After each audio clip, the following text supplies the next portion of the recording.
vaginelle! Ciao, ciaone, ciaissimo! Bentornati con un nuovo Ma Perché, la rubrica dove rispondo a tutte le domande che mi avete mandato su YouTube, su Twitter, su Facebook, Instagram, Ask.fm e Snapchat. No, ma fateli i due social quando c'è tempo. In teoria avrei anche Google Plus, che però non se lo fila manco la Google che l'ha creato. Ma chi se ne frega? Crepi l'avarizia! Eppure la privacy. Questo video sarà un pochino diverso perché ho deciso di rispondere ad una sola domanda. Sì! Avete capito bene, una sola domanda. Perché è speciale? Perché è importante? Perché la mia risposta potrebbe cambiare per sempre la realtà come la conosciamo? Vi starete chiedendo voi. No, semplicemente sta settimana c'avevo poco tempo, quindi... cagate per cazzo. Tante volte mi è stato chiesto: ma come fai a fare i tuoi video? Ma come fai a duplicarti? Ma come fai a triplicarti? Ma come fai a... Una domanda avevo detto! Mestruato!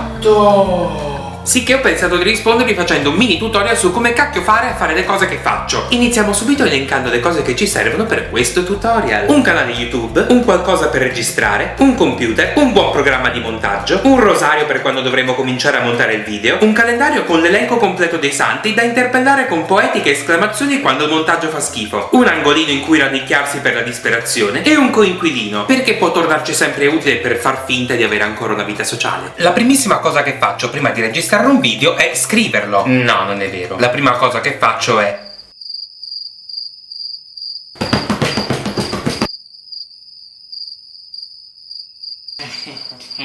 poi, quando finalmente ho un'idea, la scrivo e in base a quello che ho scritto decido le inquadrature che mi serviranno. Ad esempio, se so che devo fare più personaggi, decido quando farli essere insieme e quando avere dei primi piani dove saranno da soli. Questo è importantissimo, ma ve lo spiego meglio più avanti. Voi però ricordatelo, A questo punto, quando il testo è pronto e le note di regia sono a posto, si parte con la preparazione del set. Da notare i termini tecnici che fanno un sacco figo anche se siete dei poracci da manuale.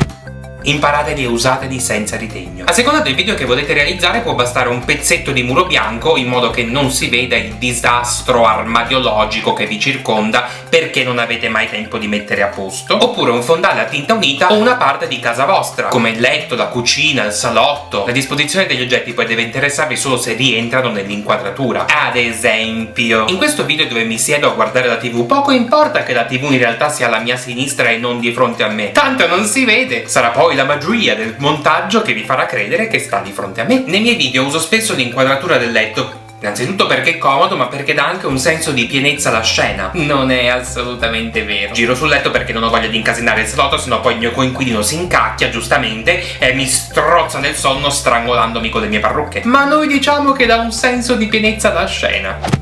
Oppure utilizzo un fondo nero che fa molto Violetta Rox e ci sta, però per le riprese più complesse utilizzo il green screen per creare delle ambientazioni che non potrei mai fare in casa. Un po' come in questo video dove ho registrato proprio nel salotto di casa mia e poi l'ho trasformato in uno studio televisivo con tanto di ospiti e pubblico. E abbondiamo. E immagino che voi vi starete chiedendo: minchia, ma quanto costa tutta sta attrezzatura professionale? Professionale cosa? Poraccio. Questi sono lenzuoli che ho preso all'Ikea per tipo 10 euro l'uno. Certo, se potete compratevi fondali su eBay o sui siti specializzati, ma se come me avete dei pezzi al culo e non dovete fare produzione hollywoodiane da fare invidia ai film della Marvel, allora un lenzuolo da 10 euro andrà più che bene. Una volta scelta la vostra location, illuminatevi d'immenso. Usate delle luci buone, magari quelle semiprofessionali che si comprano a poco prezzo, non come me che ho una lampada presa sempre ad Ikea ma che fa una super luce grazie alla lampadina che è costata più della lampada e delle lenzuola. Se volete un buon risultato, usate una lampadina a luce fredda e non quelle che fanno la luce giallina che poi sembrate un Simpson o uno malato di ittero. Basta andare in un qualunque negozio e cercare quelle con la scritta luce fredda o 5500K, che è la temperatura, credo. Non lo so onestamente, sto sparando cazzate. Però vi serve quella. A questo punto prendiamo il dispositivo di registrazione e registriamo. Se usate una videocamera o una reflex come faccio io, mettetela su un bellissimo treppiede così non vi si sposta, non vi cade, non dovete vendere i bambini al mercato nero per comprarne un'altra. Se invece avete soltanto un cellulare, compratevi un treppiede proprio per i cellulari e assicuratevi di mettere la messa a fuoco fissa, che se no vi si sminchiano tutte le inquadrature e dovete ricorrere al calendario di prima per imprecare contro qualunque divinità. O ingegnatevi in qualche modo creativo e poco costoso che va sempre bene. Guardate che stia fermo, che non caschi. E voilà! Siete pronti a registrare il vostro video! Usate il testo che avete appena scritto e riprendete Iscrivetevi! Facile, no? Certo! Mo' viene la parte divertente. Lo sclero totale, l'imprecazione la fase di montaggio. Prendete tutti i vostri girati, sbatteteli in un programma di montaggio professionale, che è vero, costano un casino, ma tanto su Google si trovano un sacco. Ci siamo capiti, no? Tagliuzzate, ricucite, ricomponete finché non avrete un bellissimo video. Che detta così sembra una robetta da niente. Se l'allero.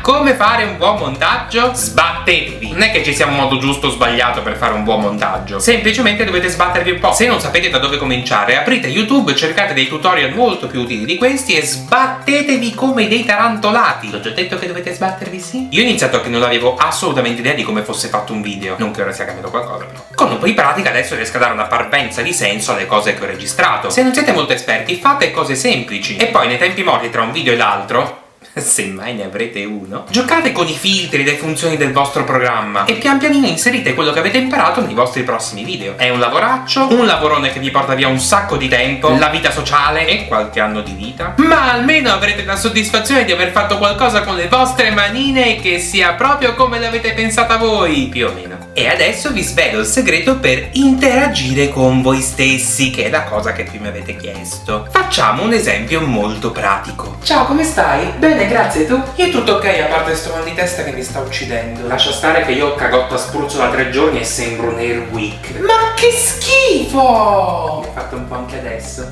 Ma dai! Come ho realizzato questa boiata assurda? Semplicemente ho piazzato la telecamera in una posizione fissa, cercando di ricordarmi dov'è il centro dell'inquadratura. Poi ho girato il primo personaggio e dopo il secondo. Ciao, come stai?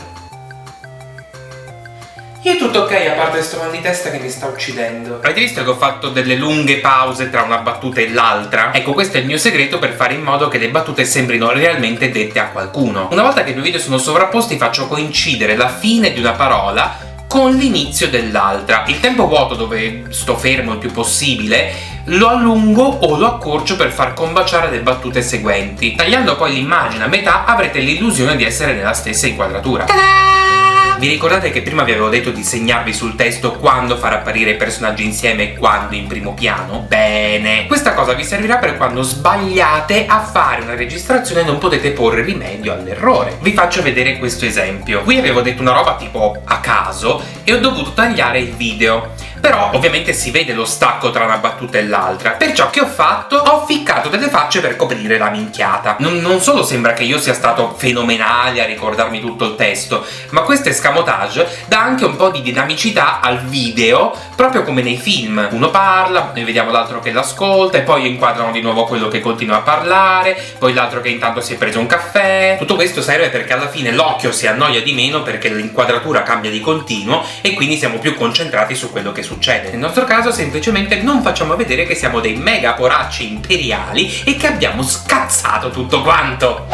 E questo è quanto. Ora che avete scoperto come faccio a fare video, andate, sbizzarritevi e rendete YouTube un posto migliore, più o meno, insomma. Lo so che questa era una sola risposta ad una sola domanda, ma non preoccupatevi. Continuate a mandarmi le vostre domande su Twitter, Facebook, Instagram, AskFM e Snapchat, o con un commentino qui sotto usate l'hashtag ma perché? Perché io le conservo sempre tutte e man mano vi rispondo. Se questo video molto a caso vi è piaciuto, lasciatemi un polliciotto in su, non dimenticatevi di iscrivervi al canale, ci vediamo la prossima settimana con un nuovo video.